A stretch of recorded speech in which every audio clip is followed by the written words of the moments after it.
Quand tu crées du contenu, peu importe le format et la plateforme, comment t'assurer de ne pas t'écœurer?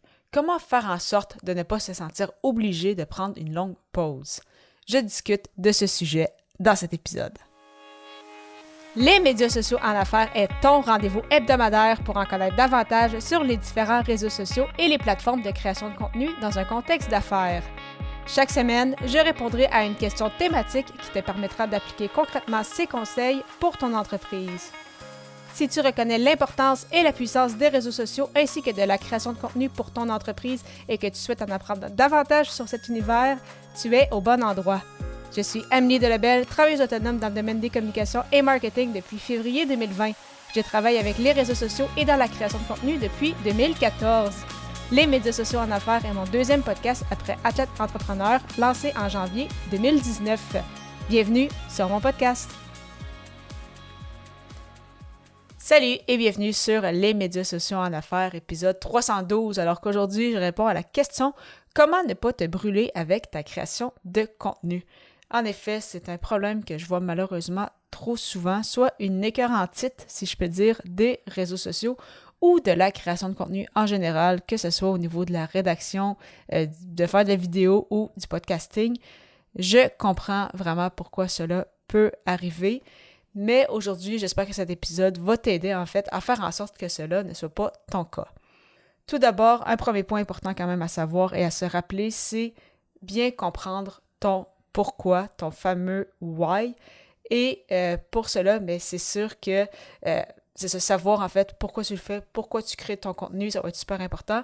Et souvent, cela va avoir une grande importance en fait si tu as une stratégie clairement définie. Si tu as un plan, si tu as une ligne directrice, si tu le sais à qui tu t'adresses, pourquoi tu le fais, quels sont tes objectifs, quelle est en fait l'intention derrière chaque pièce de contenu que tu crées, c'est beaucoup plus facile de garder cette motivation-là plutôt que si tu crées du contenu pour créer du contenu parce que tu te fais dire qu'il faut en créer, mais tu sais pas trop exactement pourquoi, tu n'as peut-être pas les résultats que tu veux.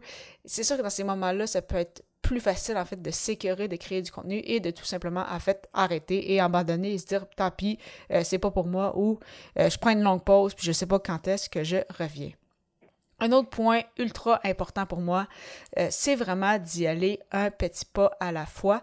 Comme je l'ai mentionné à l'épisode 311, si tu ne l'as pas écouté, je t'invite à le faire après l'écoute de celui-ci, donc au ameliedelebel.com/E majuscule 311 qui avait comme titre « Comment t'assurer de choisir les bonnes plateformes où te retrouver ».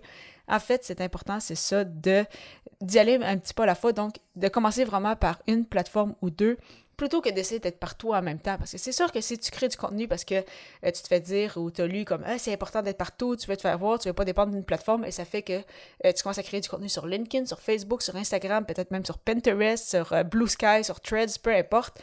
C'est sûr que c'est énorme. Et si tu débutes ou si tu as moins d'aisance et probablement que tu n'as pas non plus 15 heures à mettre sur ta création de contenu par semaine, eh bien, c'est sûr que tu vas te décourager ou que tu vas arrêter, tu vas t'écœurer en fait beaucoup plus rapidement, alors que si tu as seulement une plateforme ou deux, que tu le sais que tu connais bien, que tu aimes peut-être davantage, que tu aimes créer du contenu pour ces plateformes-là, que tu aimes discuter avec les gens aussi sur ces plateformes-là, tu as beaucoup moins de chances de t'écœurer ou de te tanner justement de créer du contenu sur ces plateformes-là plutôt que s'il faut que tu sois à trop d'endroits en même temps.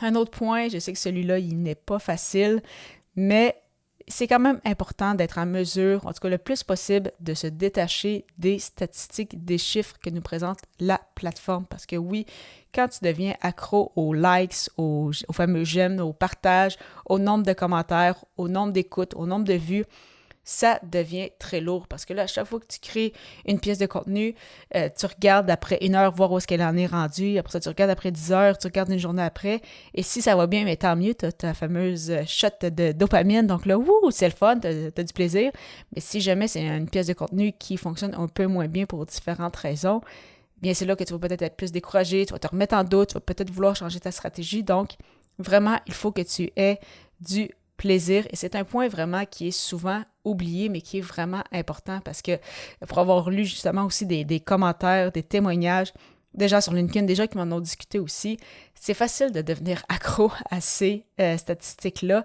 Et justement, si ça prend trop d'importance, c'est problématique, peu importe sur quelle plateforme tu te retrouves. Oui, c'est important de les analyser. C'est ce que je fais pour moi, c'est ce que je fais pour mes clients. Si on est capable de s'en détacher un peu et de le voir un peu comme une vue d'ensemble, effectivement, ça permet de voir si, bon, il y a peut-être du contenu qui a bien été, il y a des sujets plus pertinents que d'autres. Est-ce qu'on est en ligne vers nos objectifs ou non? Donc, ça peut quand même nous donner, c'est ça, quelques bonnes pistes de solutions.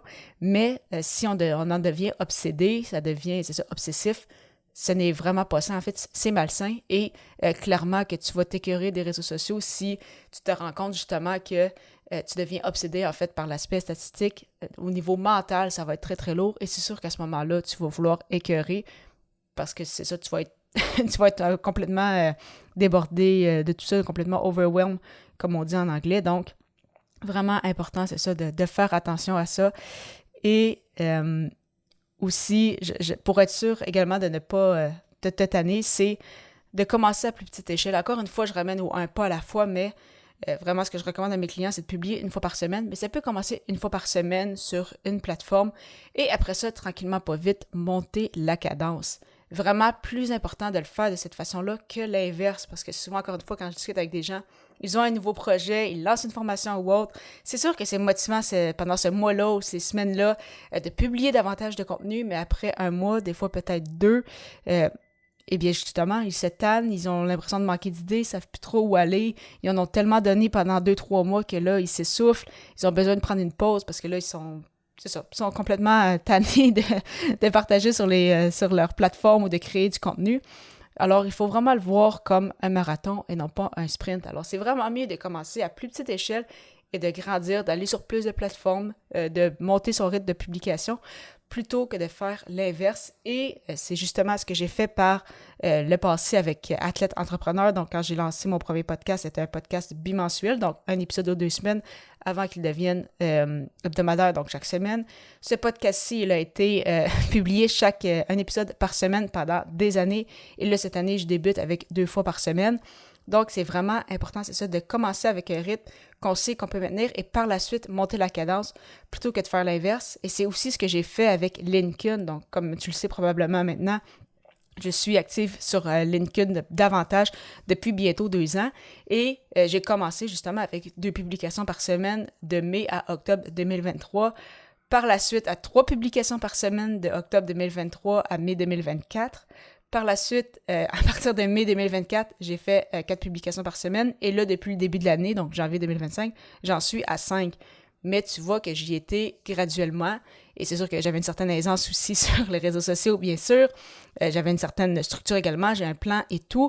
Donc, c'est sûr que pour moi, ça a été plus facile. Si pour toi, ça prend 1 an, par exemple, passer de 1 à 2 publications, il n'y a pas de souci. Et même si tu décides de rester à une publication par semaine, il n'y a pas de souci non plus. Donc, vraiment important d'y aller un petit pas à la fois. Et finalement, le point le plus important, c'est important de savoir s'écouter. Si par exemple tu as un podcast et tu le sais qu'il y a des moments dans l'année où pour toi ça va être plus difficile de créer du contenu et que c'est important pour toi de prendre une pause, eh bien peut-être qu'un podcast au format saison, ça pourrait être pertinent pour toi. Si justement, je ne sais pas si c'est quelque chose que tu fais déjà, mais faire du méga batching, donc la production en lot, pour justement être capable de programmer peut-être des articles de blog, encore une fois des vidéos, des épisodes de podcast et des publications sur les réseaux sociaux en avance puisque tu ne veux pas toujours être en mode création. Donc, vraiment important de savoir s'écouter. Important, c'est ça, d'aller à plus petite échelle, essayer de se détacher un peu des statistiques. Commencer, c'est ça, par une plateforme ou 2 peut-être à la fois et bien se connaître vraiment, ça va t'aider à ne pas avoir cette fameuse écœurantite des réseaux sociaux et de la création de contenu en général. Tu voudrais avoir plus de conseils personnalisés pour t'aider avec ta création de contenu? Si oui, simplement prendre rendez-vous gratuitement avec moi au ameliedelbel.com/consultation. Au plaisir de te retrouver à l'épisode 313 alors que je répondrai à la question « Pourquoi tu dois te détacher de tes statistiques sur les médias sociaux? » À la prochaine!